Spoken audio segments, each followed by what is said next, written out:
A historic 52-point win will put just about anybody in a good mood, but man, it sure is great to see this Gonzaga team out there having fun again.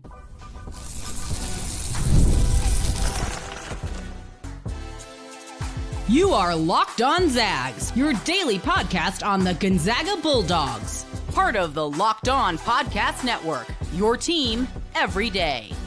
What is going on, y'all? Happy Monday and welcome into the Locked On Zags podcast, part of the Locked On Podcast Network, your team every day. I'm your host and longtime Gonzaga podcaster, Andy Patton, here to bring you news and updates on all things Zag athletics.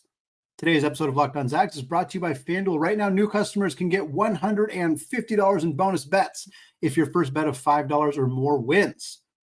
Well, Gonzaga obliterated Pepperdine, 52-point margin of victory. It was a record-breaking night in Spokane. We're going to talk about that, break down the game, the good, the very, very few bad things we saw in this game. And then we're going to move on to some mailbag questions. Got 6 different questions to talk about today in the second and third segments to close us out. And then on Tuesday's show, we'll get more into Gonzaga's resume, what these recent wins did for their net ranking, what some other teams did for their net ranking, and we'll kind of talk about some bracketology stuff going forward this week. But for now, let's bask in the gloriousness that was Gonzaga absolutely blasting the doors off a WCC opponent on Saturday night. Yes, the caveats, Pepperdine is very bad. This is a quad 4 home win for Gonzaga. It's not going to move the needle all that much, blah, blah, blah, blah, blah. This team went out and destroyed this team. On December 30th, Gonzaga beat Pepperdine on the road by 7.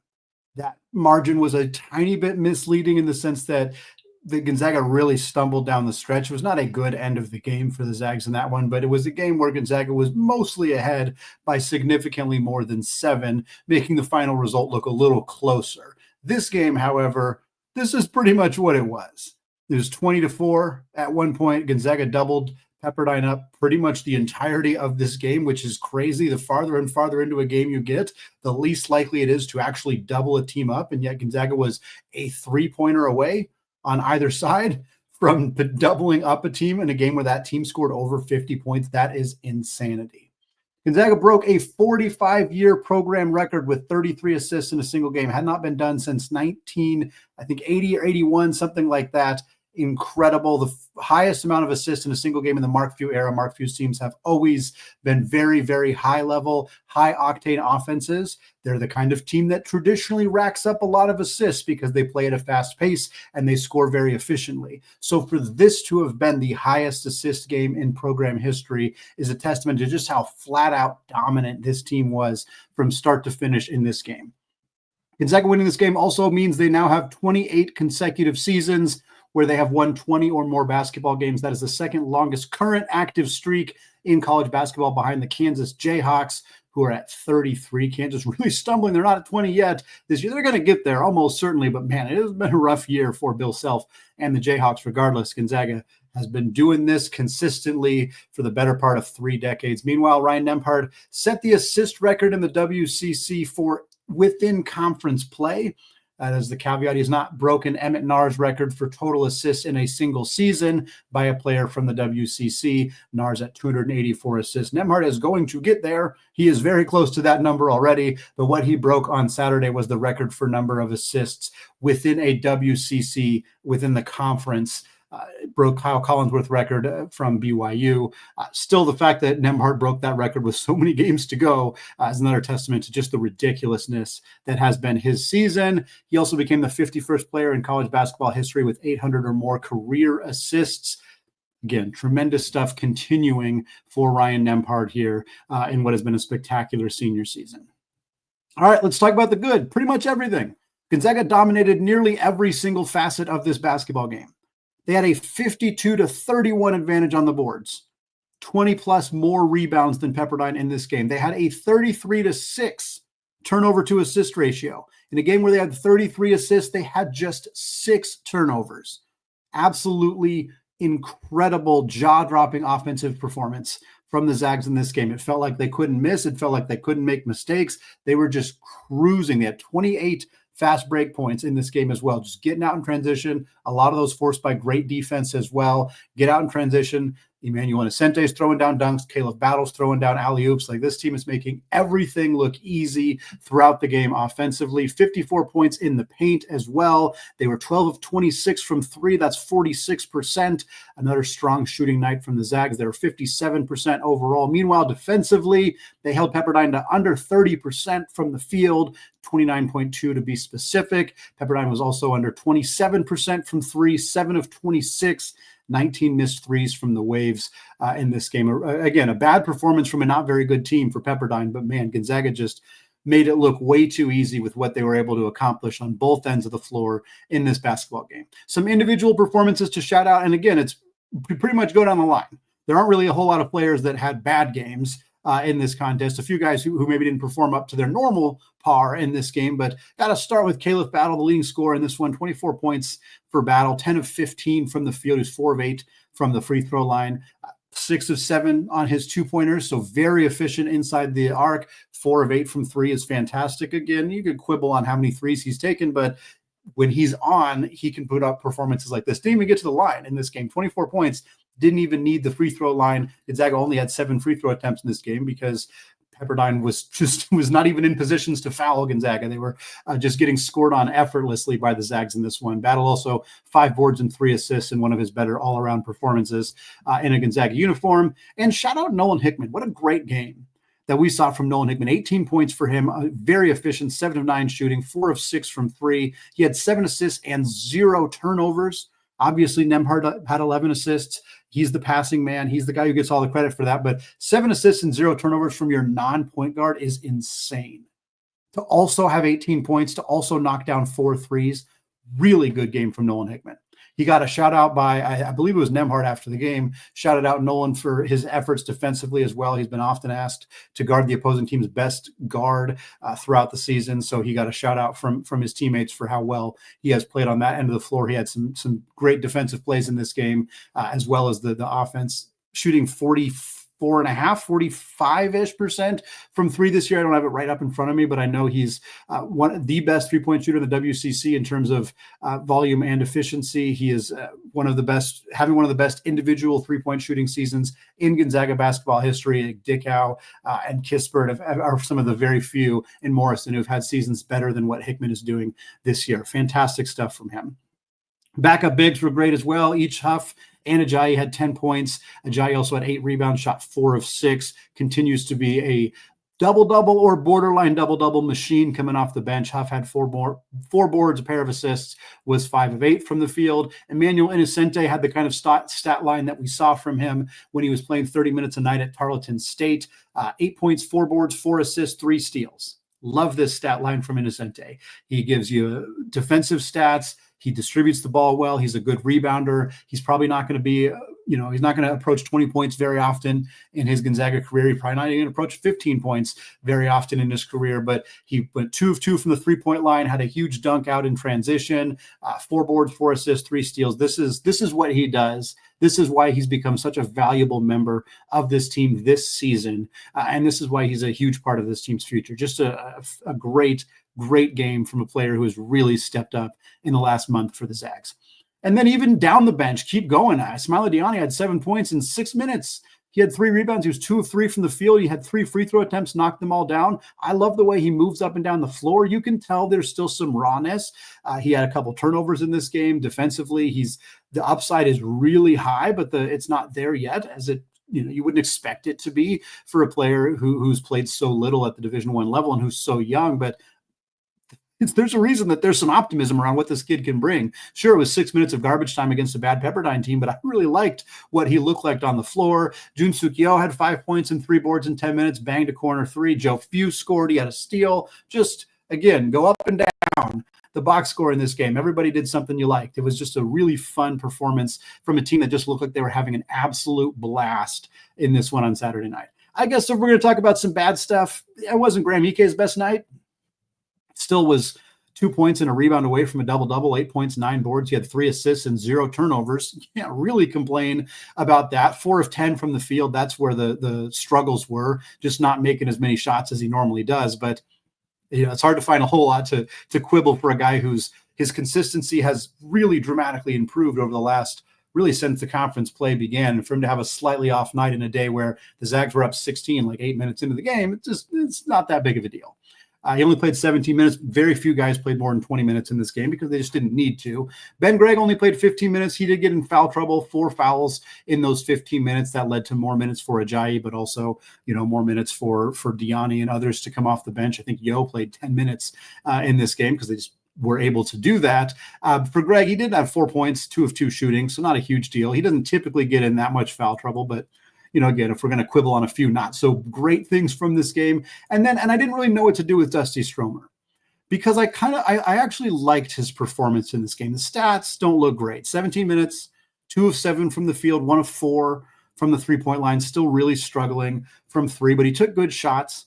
He was so relieved and happy when he made his 3. You could tell he kind of like reacted strongly to it in the game. It just, a player whose confidence has really kind of seemed to fall off. I'm not in his head. I don't know exactly what's going on, but obviously Emmanuel Innocente has passed him in the rotation. That's a very clear and obvious thing that has happened at this point in the season. And for Dusty, his 3-point shooting has really been a challenge since January. And to have him see one go in this game, I think is hopefully a positive sign because Gonzaga still needs him. They get in the tournament. They're maybe going to try to play 8 in those games, and maybe Dusty is the odd man out, but they need him. They need his ability on defense. They need his floor spacing. They want him playing his best basketball when they get into that time. And he got 17 minutes in this game, and I thought played decently well, despite the overall shooting numbers not being great for him in this game. Well, folks, we're going to wrap up our conversation about this fun win over Pepperdine to talk about some mailbag questions we got submitted, including a look at who and who will not be back on this roster next season for the Zags, plus some Pac-12 talk as realignment continues to be in the news. All that and more coming up here in just a second.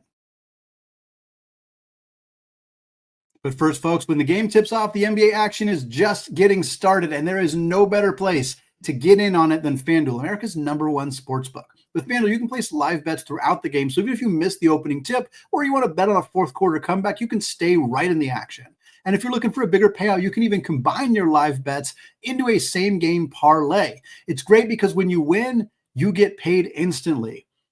Big Monday tonight, Baylor favored by 1.5 points at home against Arizona. Fantastic Big 12 action. We're wanting Baylor to win this one to keep them in that quad one conversation. Again, favored by 1.5 at FanDuel. So right now, if you're a new customer, you can get $150 in bonus bets if your first $5 bet wins. Just visit FanDuel.com to join today. That's FanDuel.com for your shot at $150 in bonus bets. Make every moment more with FanDuel, the official sports betting partner of the NBA.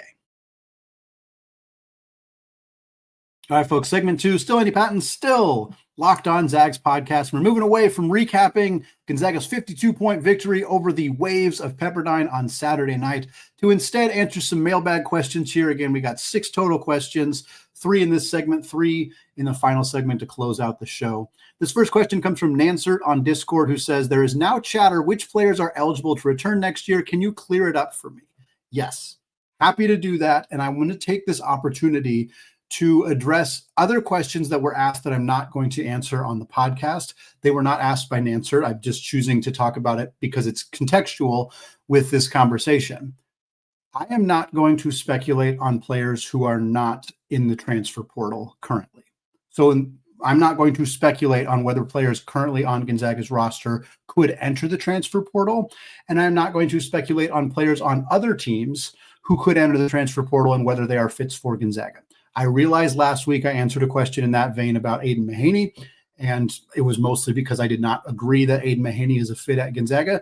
But going forward, that is not going to be a topic that I address until the actual transfer portal is open and players are then in or out. If players currently on Gonzaga's roster choose to enter the transfer portal, at that point, we will discuss what it means for Gonzaga, why the player is leaving, things of that nature. I do not want to be a part of, unless I hear something. Obviously, if I have a source and I know something and I'm given the all clear to talk about it, great, we're going to do it then. But purely speculating on players, whether they're Zags or not something I'm going to do. They're justified questions. I understand asking them. It's not trying to shame anybody or anything like that. Just a personal thing that I'm not choosing to engage with at this point on Locked On Zags. Regardless, This question here, who's eligible to return next year? Who's out of eligibility? There has been some confusion with that this year because of some medical redshirts for certain players and because of a new rule change with junior college players. So I'm going to clear it up right now. Here are the players who do not have any eligibility remaining at the end of this season. These players, barring a change to their current status, will not be able to return to Gonzaga next year or to any college basketball. Ryan Nembhard, Nolan Hickman, Khalif Battle, Ben Gregg. 4 of your 5 starters gone. Those players will not return to Gonzaga again, barring some kind of change to the rules or some situation that is currently not known about any of those 4 players. These players will have 1 year of eligibility remaining after this season. Graham Ike, Michael Ajayi, Junsuk Yo, and Jalen Warley. Jalen Warley transferred to Gonzaga, sat out this year as a redshirt. He has 1 year of eligibility remaining, is choosing to use it next year. Junsuk Yo is just a senior. He played 1 year in South Korea, so now he is going to be a senior in his final year of eligibility next year. Graham Ike, most expect he will not return. There's been no indication either way, but because of missing a full season with a medical redshirt, as far as I know, as far as I understand it, he does have the eligibility to return for another year if he wanted to take it. And then Michael Ajayi is the most new situation. 2 years at the junior college level, 1 year at Pepperdine, this year at Gonzaga. That's 4. That seems like it should be done. However, a new ruling that came down by a lawsuit, not directly from the NCAA. The NCAA heard the lawsuit or heard the injunction, said, okay, fine. Anybody who is currently a senior, who would be out of eligibility at the end of this year, who has used up eligibility at the junior college level, any player in that situation, in football and baseball, basketball, whatever sport, has been given 1 extra year of eligibility. Michael Ajayi falls under that umbrella. So my understanding is that he does have an extra year of eligibility after this season, whether he chooses to come back to Gonzaga, whether he chooses to transfer, whether he chooses to just go professional after this year. Obviously, we don't know, but he does have an extra year to utilize after this year. Steel Venters, Braden Huff, Dusty Stromer, Emmanuel Inocente, Braden Smith, they all have 2 years after this year. Venters, no idea what he's going to do, but he has not used any eligibility the last 2 years, so he, in theory, has 2 more years. Diani has 3 years after this, and then obviously Davis Fogel entering as a freshman next year will have 4 years after this season. So that's where we're at with the roster construction right now. It's a little confusing with the medical red shirts with the new ruling for Ajayi, but 4 players, 4 starters, Nembhard, Hickman, Battle, Gregg. Those are the 4 players we know will not be back next season. Couple questions here from Jeff via Gmail regarding Pac-12 conference realignment and that whole topic. He asked about St. Mary's. He has 2 questions about St. Mary's, both of them very long and detailed questions about the kind of the team's fit. So I'm just going to condense them into one and just basically talk about St. Mary's as a target for the Pac-12. We've heard recent, I wrote about this on athlonsports.com. John Canzano spoke about it in a recent article that there has been conversations between St. Mary's and the Pac-12. St. Mary's has reached out to the Pac-12, kind of inquiring about their interest level. We know that the TV numbers for St. Mary's Gonzaga on February 3rd were massive, huge numbers for a late night on ESPN. Obviously, Gonzaga drives a lot of that. We know that, but part of it is we need to see what St. Mary's data can look like against other teams. You know, St. Mary's has always done good numbers on ESPN when they play Gonzaga and BYU, but they haven't really been on ESPN in other games. So it's like, well, we don't know that their numbers are bad in those games. And to say, oh, well, it's only Gonzaga fans. Like, yeah, when Gonzaga plays other schools that aren't St. Mary's, the numbers aren't as big. Like St. Mary's is still driving some of that TV numbers. I'm very curious to see what the numbers look like on Wednesday or Saturday when St. Mary's played Washington State. Those numbers are going to be very, very interesting to myself and also to Pac-12 officials, as that is a conference game that will obviously happen in the Pac-12 if St. Mary's were added, and is not, a huge draw the way that Gonzaga would be. So that's going to be a big part of it. Another part of Jeff's question was about facilities. And yeah, the Pac-12 has made it very clear that if St. Mary's were to be added, it would be contingent on facility upgrades. Like that's a known thing. St. Mary's has one of the smallest gyms in the WCC. They would not want them to have that small of a gym going into the Pac-12. It would be, contingent on them agreeing to fund a arena that's 6,500. I don't know. I'm guessing, speculating on the numbers, but they're going to have to build a bigger arena or expand their current arena.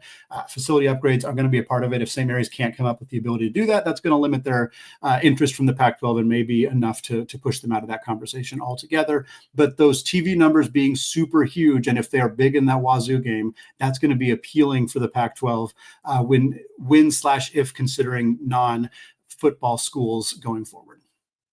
Final question in this segment, again from Jeff, says, how much do you think the future Pac-12 will benefit if the NCAA tournament expands to 76 teams? Yeah, this was discussed during the ESPN's top 16 reveal, that there's still conversations happening about expanding from 68 to 76, adding more play-in games. My big issue with the NCAA tournament expansion is not as much to do with the actual idea of expanding the tournament. I just wish that it would come along with more spots for teams like San Francisco and Santa Clara and these teams that we feel have resumes. I mean, you look at the net ranking, San Francisco is right next to and ahead of many teams that are, sub 500 in the ACC or sub 500 in the Big 12, who are getting more conversation, like Cincinnati or Wake Forest or SMU or whomever. And it feels like if we expand to 76 and those are the teams that get in, and it doesn't do anything for Santa Clara, San Francisco, for Indiana State, for, the third place team in the A10, George Mason's in first this year, but whoever it is, and it's just getting like a 5-9 Cincinnati team into the comp. Like I don't want that. Like that's not interesting to me. For the Pac-12, it is possible that expansion from 68 to 76 would help a league that looks right now like it's going to be a 3 to 4 bid league as it's currently constructed, potentially get to 5. Every year, Mountain West teams are right on the bubble. New Mexico, Nevada, Boise State, they always seem to be in that 11 seed, 10 seed play-in round territory. Obviously, Nevada's not coming to the Pac-12 as we currently know it, but Boise State is. Colorado State's been in that conversation before. Like, it does feel like the Pac-12 could benefit from NCAA tournament expansion. Doesn't mean I have to want there to be NCAA tournament expansion because I don't think they're doing it for the right reasons, but it is possible it would benefit Gonzaga's future conference. Well, folks, the Zags head to Pullman for the first time in well over a decade. How might that game play out? We're going to talk about that and Zags baseball as their season gets underway, all coming up in just a second.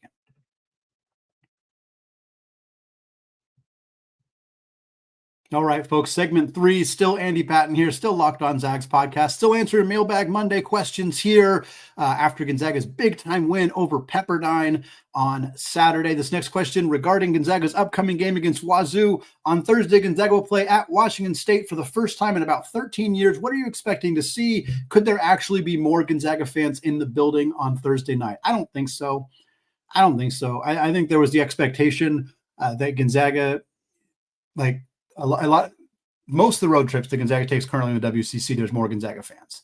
And so I think the expectation is that continues. But schools like this show out, man. Like Corvallis was 95% Oregon State fans. I realize Corvallis much farther away from Spokane than Pullman. I get it. That is a very obviously true fact. But I thought it would be like maybe 60-40, maybe 70-30. It was insane. And while Gonzaga is going to show up well, and they're going to put a lot of butts in seats, and while Washington State is floundering a little bit right now with injury issues in their first season in the conference, this game matters a lot to the Washington State fan base. It matters a ton to them. They would probably take a sub 500 record and beating Gonzaga over the other way around. They want this game badly. So I think it's going to be a lot of Washington State fans. I think it's going to be a lot of Gonzaga fans. I think that's going to make it a pretty intense environment. I think it's supposed to be rocking on Thursday night. We'll see what David Riley's got up his sleeves. Obviously, Gonzaga won this one in Spokane, and this team has played worse since then. But it's a road game, and Gonzaga struggled on the road in Corvallis. Their new environment for them. So this is another new environment for this team. So we'll see what it looks like on Thursday night. Next question, talking some women's basketball. Could Thursday's game at Oregon State have been Yvonne Ejim's best game ever? She scored 50% of Gonzaga's points in regulation, including 4 in the final 50 seconds to force overtime. Yeah, it was definitely a great game for her. I don't think it's her best ever. It's her most points ever in a road game. So certainly that accounts for something. The second most points she's ever scored against a conference foe. She had 31 in this game. She had 35 against Portland last month, and that's the game that I would pick here. 35 points, 13 rebounds in a 1-point win for Gonzaga over Portland, their second-place team in the conference, the team that has beat them in the WCC tournament the last couple of years. If Gonzaga doesn't win that game, they're tied with Portland in the WCC standings.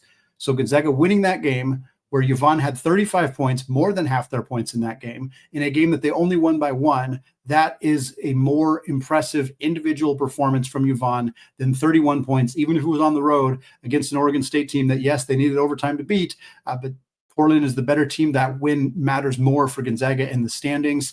And it was a slightly better performance statistically for Yvonne. She also had 27 points and 12 boards in that 18-point win over Stanford a few years ago. Sure, Gonzaga won that game by a lot, but they don't probably win that game without Yvonne's performance there. So I definitely would want to throw that one out into that conversation as well.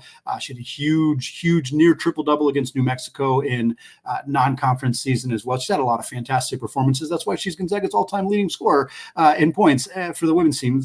You don't get there without a lot of great performances. But yeah, that game against Oregon State that just happened was pretty darn impressive. And that's saying a lot for a player who's done a lot of pretty impressive things in her career. Final question of the show. What do you expect to see from the baseball team this year, winning their first game of the season, which they have not done in 3 years, against a pretty decent UC Davis team? Seems to be a good start so far. Yeah, this question came in before Gonzaga lost their next 2 games. Against UC Davis. They lost the series 1-2. They scored 2 total runs in the last 2 games combined, 1 in the second game, 1 in the third game, which they just lost 5-1 as I'm recording this on Sunday afternoon. Yeah, we'll see how this team looks. We've only seen 3 games, bunch of new players. Transfer portal's very chaotic in baseball. They've had a couple of years where they really struggled the last 2 seasons. Hard to say at this point. They had picked to finish 3rd in the WCC. In the media poll, they have a handful of players who are on award watch list for the conference, so certainly expected to be pretty good in this league. They got Baylor this weekend on the road in Waco. Their first home games are back home the end of the month in late February against BYU. Very fun to get the chance to play them again in a non-conference series for the Zags. So I'm excited to see how the season plays out. I always love watching the baseball team and seeing how those things go for this team. Expected to be pretty good. And a good baseball conference in the WCC, so should be fun to see how it plays out. It's going to wrap it up for me today here on the Locked On Zags podcast. Folks, I want to thank you so much for making the show your first listen or your first watch of the day. Give a special shout out to those everyday listeners and those of you hanging out with us in the Locked On Zags Discord channel. Remind you all, you can check out written content by yours truly at Athlon Sports. There's a link in the show notes on audio or video platforms. We'll be back more on Gonzaga's resume, NCAA tournament seeding, all that good stuff on Tuesday's show. And then the rest of the week, we'll get you ready for that big-time game at Wazoo. And then, of course, the really big-time game on Saturday against the Gales of Moraga in Spokane. All that coming up later this week. Thanks again, folks, for listening. Have a fantastic rest of your day. And as always, go Zags.